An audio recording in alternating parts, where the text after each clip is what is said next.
Best morning everyone!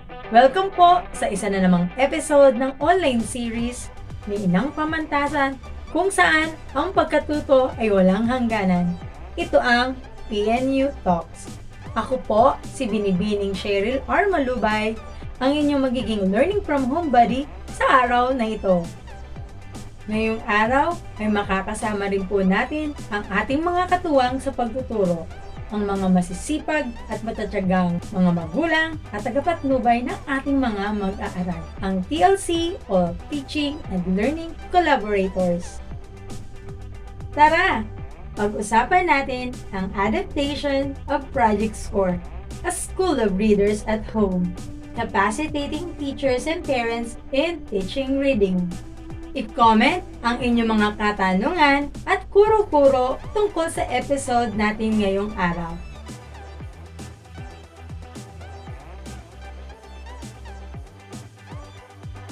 Samahan niyo po akong pag-aralan natin at pag-usapan ang Adaptation of Project Score, a school of readers at home, capacitating teachers and parents in teaching reading.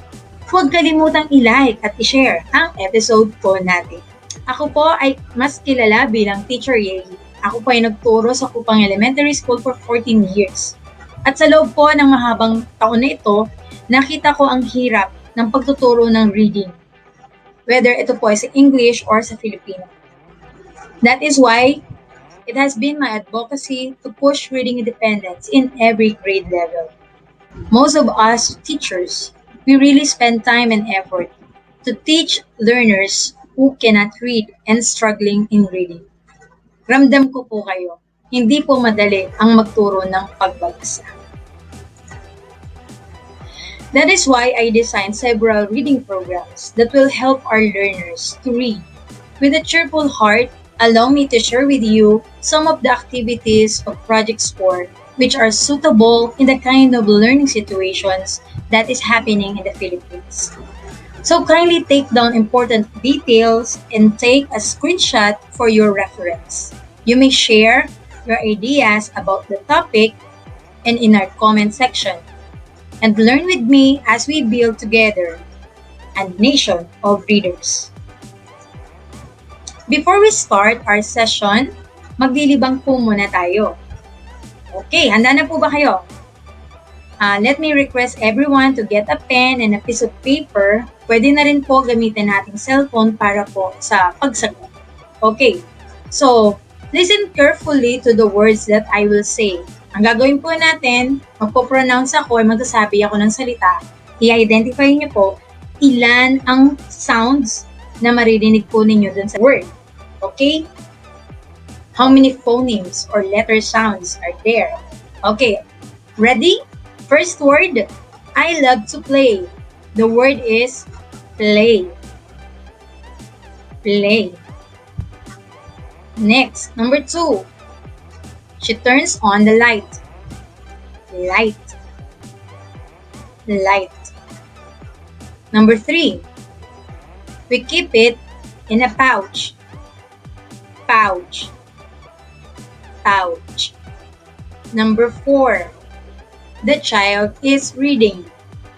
Child. Child. Number 5. Tomatoes are for grandma. Tomatoes. Okay. Sana nag-enjoy po kayo sa ating libangan. Okay, let's check your answer. Identify po natin ilan ang tunog na meron sa word na play.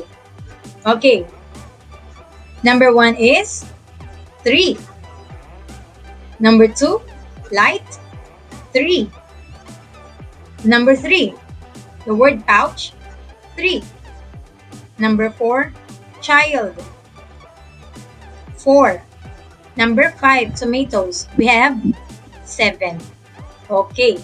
Hopefully po, nakakuha po kayo ng 3 and above and maganda-ganda na po ang standing natin dyan. Without further ado, as we continue, let me read this. The reading program entitled Project Score was created in 2015 for Cupang Elementary School Main, SDO Muntinlupa. It does not fit to address all the reading challenges that are existing in other schools or even at home. Hence, Project Score will definitely aid you to create your own learning, teaching activities and materials that will best fit to your child or to your learner's interests and needs. So what are the objectives for today? First, to adapt the best practices of Project Score in teaching reading at home, especially in this time of new normal. Second, impart how to create reading materials to be utilized by the teachers and parents on their children's blended learning classes and at home. Third, promote genuine love for reading. Lastly, to teach alpha sounds. So, our outline of the topics are: S stands for strategies in teaching reading. C for collaborative work and activities. O, observations while teaching reading. R, the reading materials and tools. Letter E, exploring sound-letter relationship. So, yan po ang ating outline. Bumubuo na acronym na SCORE. Okay. So, first, what is reading? Marami pong meaning what is reading. But, according to Reading Rockets, reading is a multifaceted process involves the following. Word recognition. Ano po ito? The ability to identify, read, and analyze the meaning attached to the word in print. Second is the comprehension. Ability to construct an understanding. The third one is fluency, defined as the ability to read with speed, accuracy, and proper expression. Lastly is motivation. It is the will to read. All in all, what is reading? For me, reading is the mother of all skills. So, now that you know what reading is, let's learn the 5 teaching strategies in teaching reading. Okay, so ang papakita ko po sa inyo ay mga strategies under Project Score.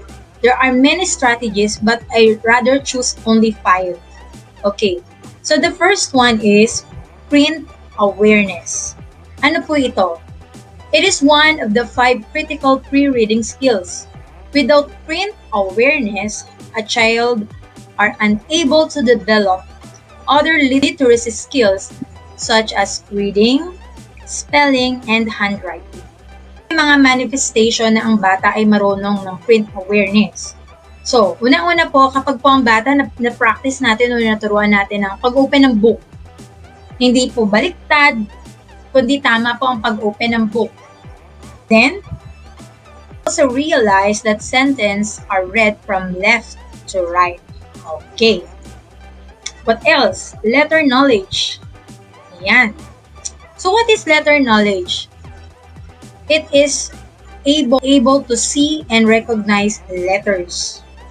Expert said that the foundation of reading is to your child master each letter and sound. So ano po ba dapat ang una, ma'am? Yung name po ba, sound or form ng letter? So unang-una po dapat alam natin kung ano ang unang ituturo, lalo na sa mga hindi naman po nagtapos ng education. So first is the letter name. And then second, the letter sound. Pag alam niya na yung name, susunod na po yung tunog ng letter. And then after that, the form. Susulat po natin yan sa papel, pwede naman po with the use of the clay, or sa sand, or in the air. Yan. One is phonological and phonemic awareness. Hearing and making sounds. So what is phonological awareness? It is the ability to recognize and manipulate the spoken parts of sentence and words. Po, na ang human voice daw can produce at least 150 phonemes. Phonemes, ito po ay yung mga speech sounds. And there are 15,000 syllables na kaya pong bigkasin in English. So, paano natin malalaman na ready na ang ating anak o mga estudyante natin para maging fluent and can comprehend, meron listening capacity and motivated? Okay. So, after a child has learned the 44 most common sounds and letter combinations, they will begin to sound out words as they read. Ang dami. Opo, 44. Pero ang English alphabet ay 26 lang. Maganda pong usapan yan. So, this 44 common sounds includes basic vowel sounds, consonant sounds, and the combinations of other sounds such as th, ch, sh, yung mga diagrams po yan.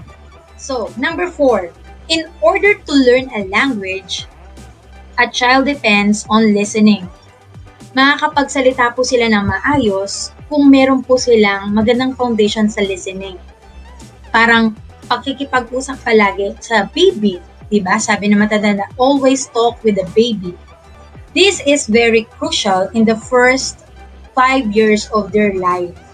For the brain to stimulate comprehension, listening provides the oral or hearing input that serve as the basis for language acquisition and enables a child to eventually interact in spoken communication.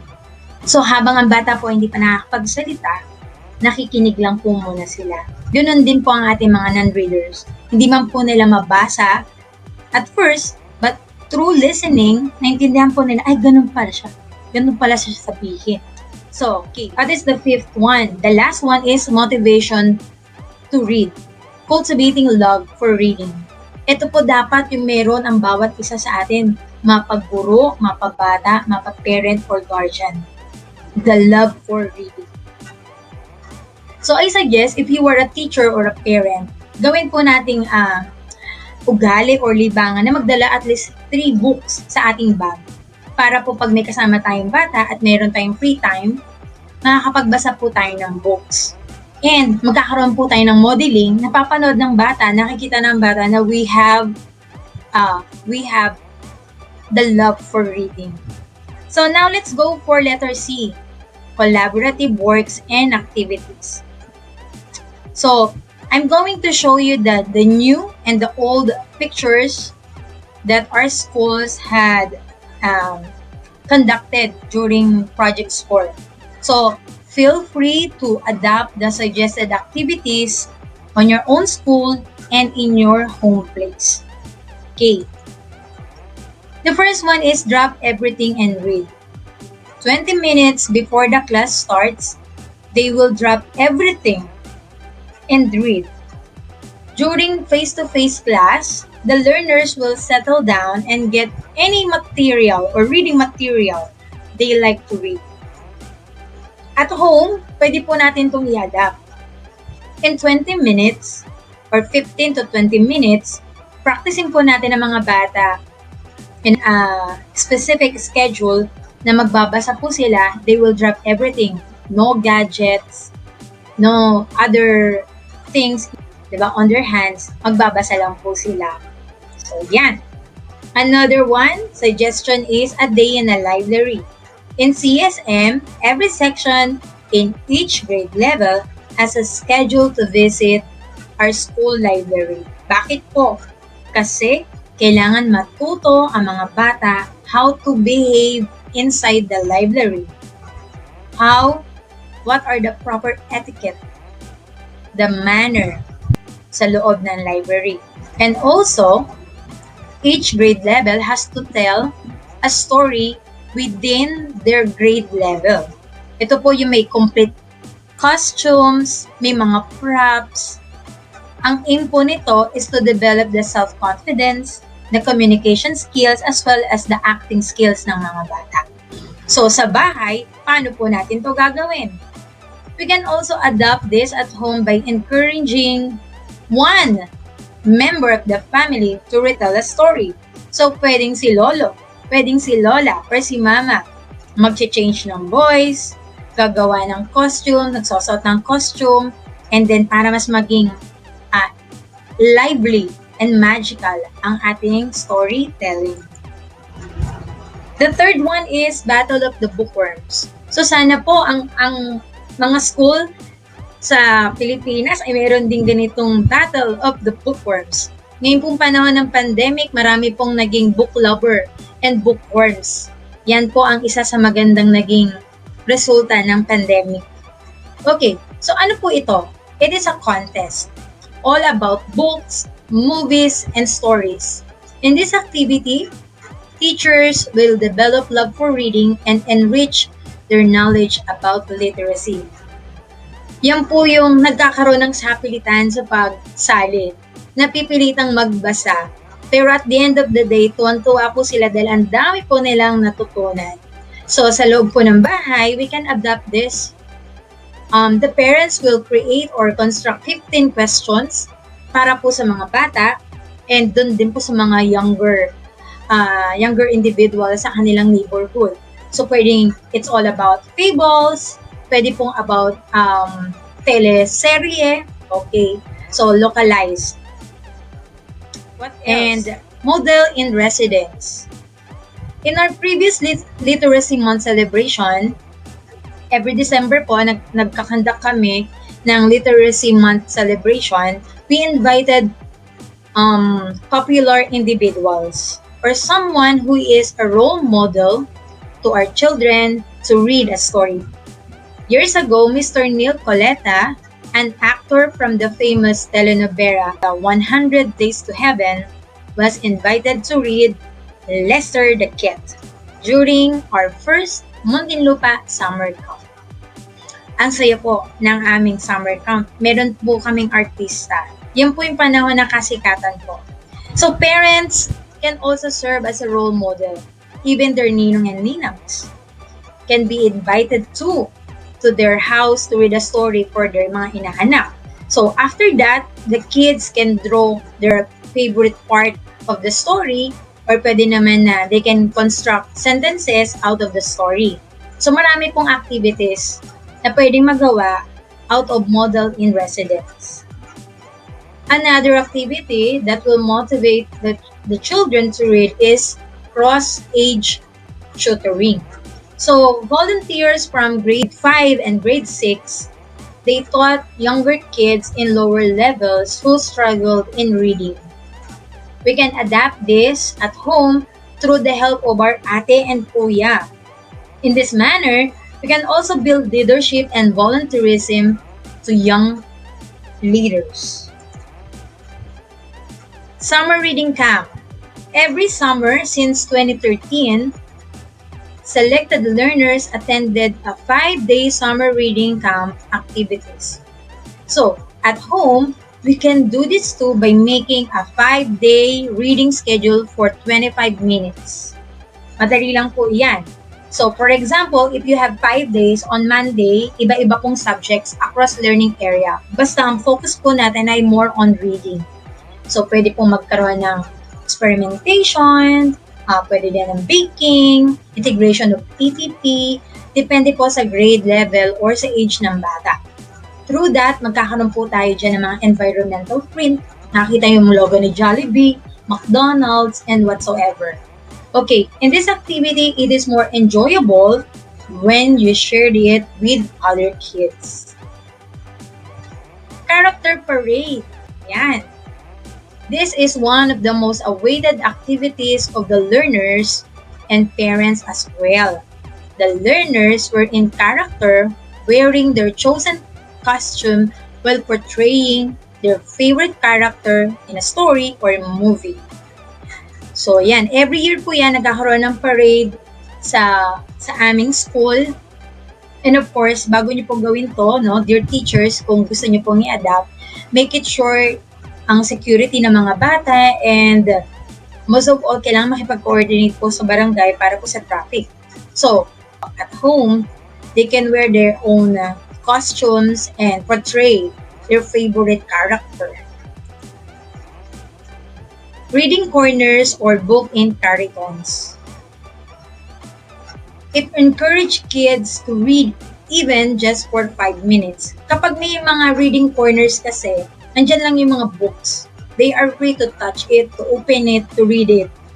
And syempre, bawal pong punitin.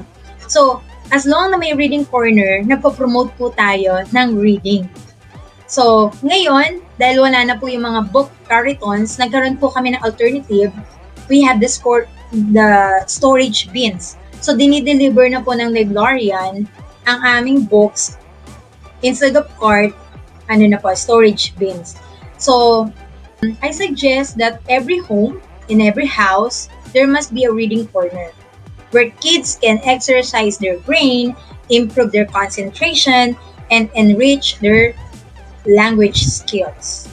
Okay, so book fair, pag po nagkaroon na tayo ng face-to-face, madali na rin po magkaroon ng book fair or exchanging of books. Ayan. So, name po, iba na ang technique. Nag-exchange na po ng mga e-books online or nag-share na lang po ng mga drives. Okay, I have shared with you the possible reading activities that you can adopt at home. Now, here are my observations based on the teaching of reading in kinder to grade 3. Okay, sa primary levels. Umawak po ako ng kinder for 9 years, 2 years for 2 to 3 years for grade 2, and also I'm the master teacher for kindergarten. So nakita ko po, ano ba yung mga observation pag nagtuturo ng reading? So ito na po yun mga parents. First, most children are hesitant to read in front of their teachers. Kahit po minsan sa mismo kanilang mga magulang. Kung gagawin natin dyan, first thing you have to establish is build trust and friendship. Para po makatingin na po sila sa inyong eyes, para po makapag-express sila kung ano yung books na gusto nilang basahin. Another observation is, most teachers give pre-test and post-test.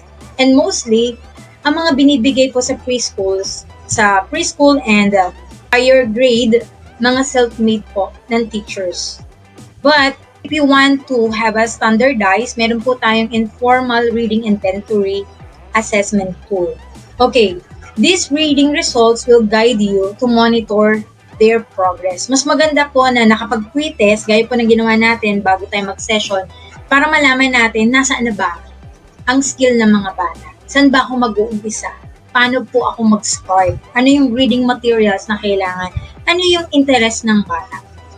Okay. Another observation, 25 minutes ang time na mostly mas effective. And for 20 hours, hinati po natin ang 20 hours into 25 minutes for 48 sessions. Ito po yung program if ang focus po natin ay phonemic and phonological awareness. Ito po ay base sa article na galing sa The National Reading Panel Report. Okay.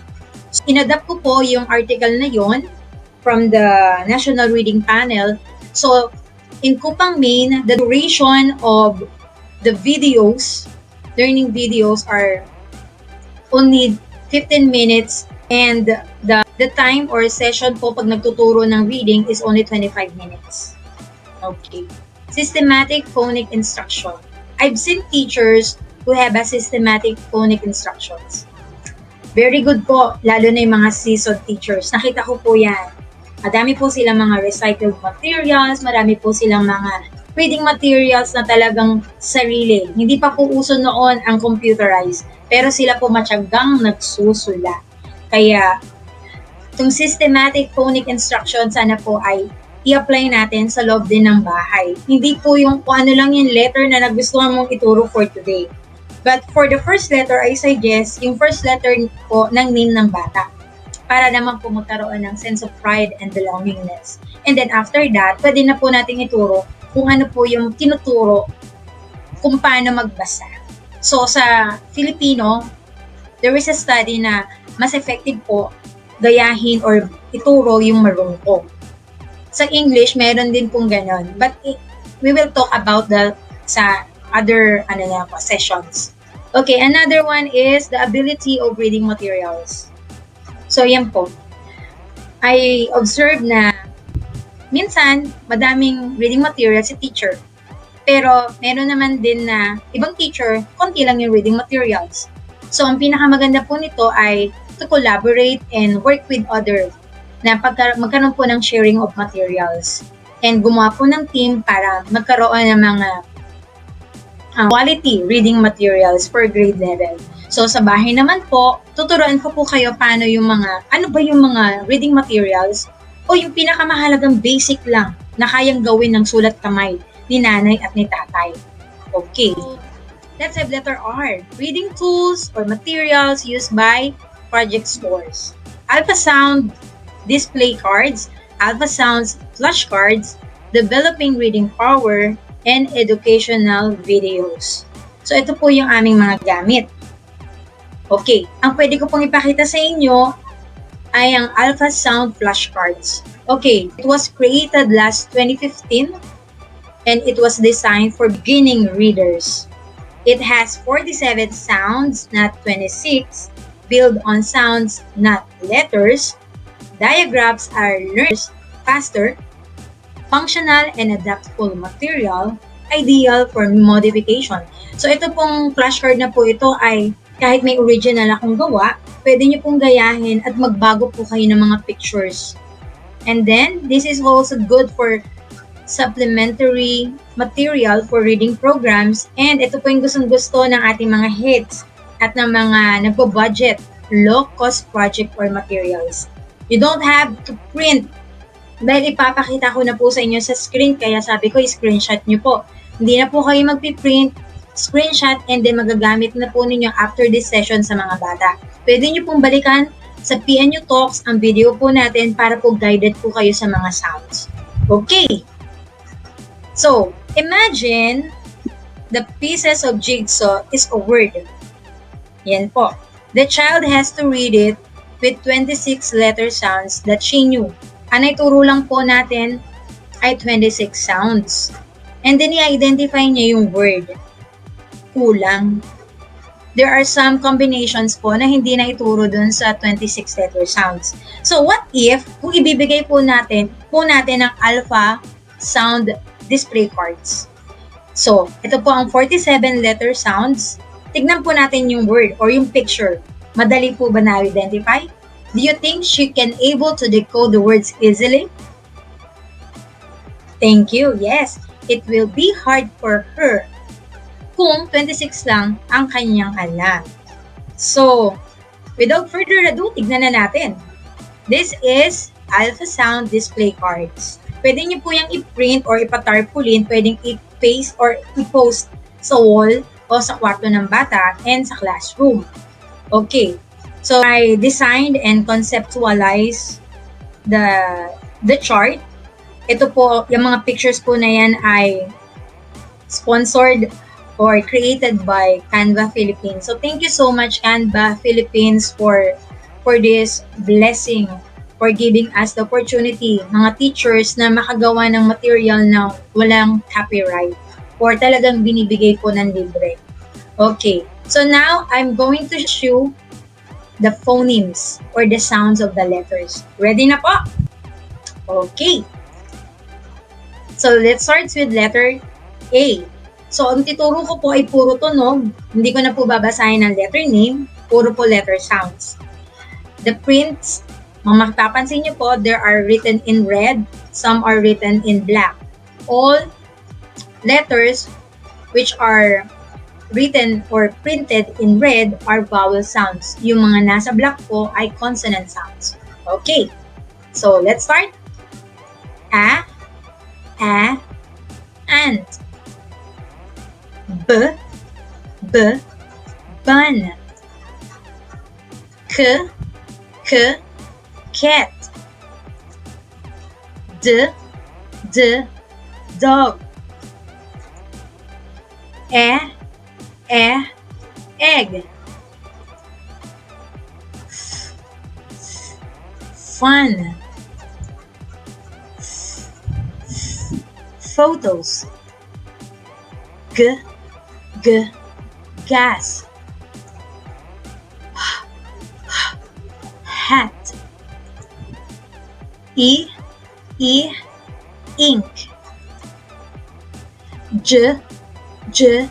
Jam.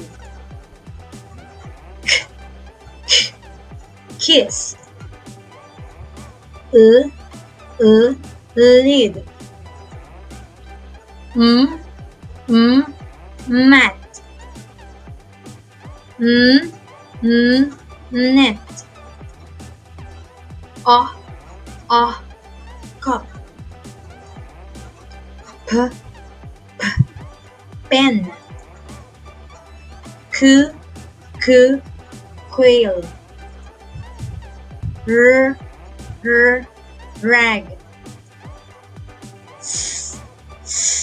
Star. Ten. Up.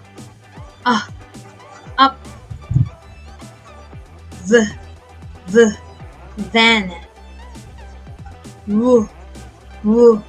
Web. X box. Yo-yo.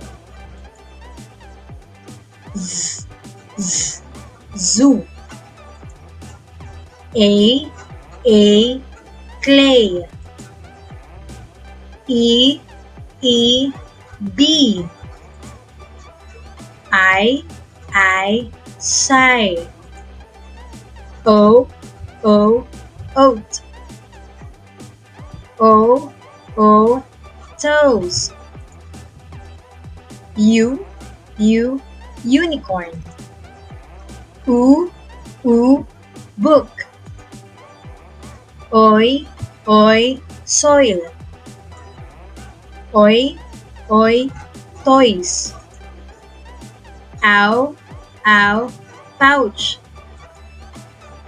Ow cow.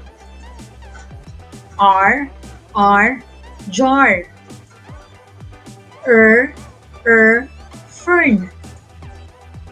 Earn.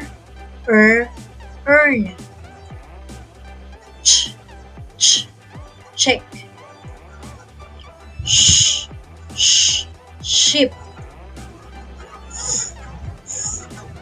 Thorn. That. Now we know the alpha sounds we can read, write, and spell so well. Let's sing! There you have it, the 47 alpha sounds using words and images which are locally known. So what are the applications of alpha sounds? All you have to do is highlight the combinations of vowel sounds and diagraphs so that the learners can easily read or decode words. For example, for first day po, halimbawa lang you focus on letter A. So lahat po ng letter A, kukulayan po yun ng red.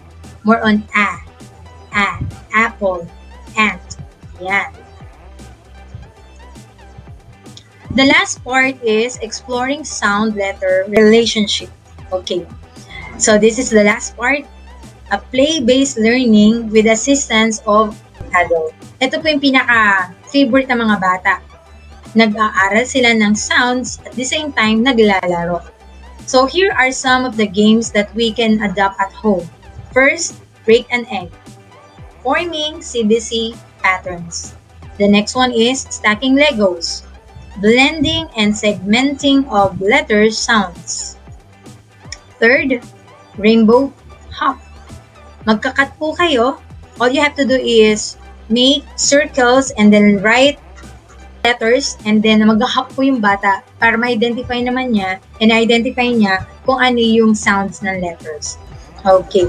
The next one is CBC sound box. Identifying the picture and spelling out of the picture. So, kung ano po yung nasa picture, they have to guess and then sulat po nila with the use of the pen or ididikit yung mga magnetic letters. Clip sticks. Completing words with the use of clothespin or sipit. Madami ko. Alam ko po maraming ganito sa atin. Marami pong sipit si nanay at si tatay, so madali pong makakagawa. So, CBC pattern with small images. Kayang-kaya po nito. All you have to do, walang po ng popsicle sticks, lagyan ng letters, gayahin po natin yan. And then, crossing the river. The kids have to step on the letter and say its sounds until he was able to cross the river. Another one is sight word puzzle. a color-coded sticks where kids have to match up and read it after. So yan, tapos na ang ating 5 categories or 5 parts of project scores. Now that you know the alpha sounds, doon po tayo nag-focus. Let's try to spell the words by listening to my voice. Ready na po kayo? Okay, so ready pa po? Kuha po tayo ng pen and paper or pwede din po ulit yung cellphone. This time, I will say the sounds. Kayo na po mag-spell out. Okay? Number 1 is d, d,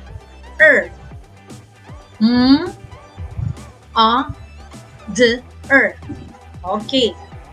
Naspell na agad. Number 2. Ch,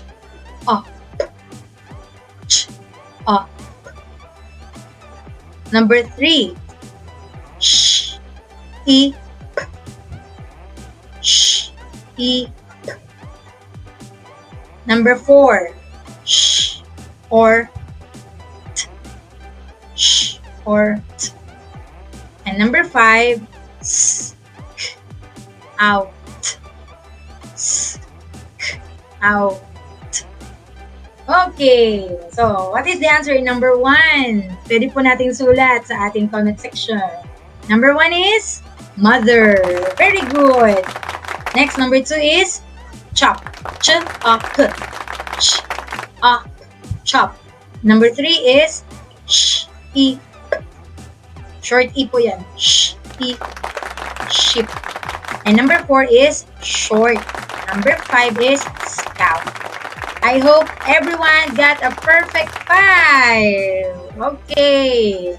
So, for recommendations in adapting project scores at home, highlight the alpha sounds in book and big books. Point out words when reading aloud. Use alpha sounds for early writing and spelling.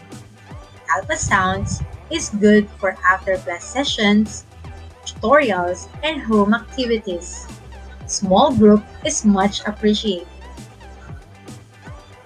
Thank you for staying with me throughout our session. I hope I was able to help you, inspire you to teach reading. Before I end, let me say this. If we want our country to prosper, we have to build a nation of readers. Sa muli po, ako po si Binibining Sheryl R. Malubay, sumasa inyo ang PNU Talks.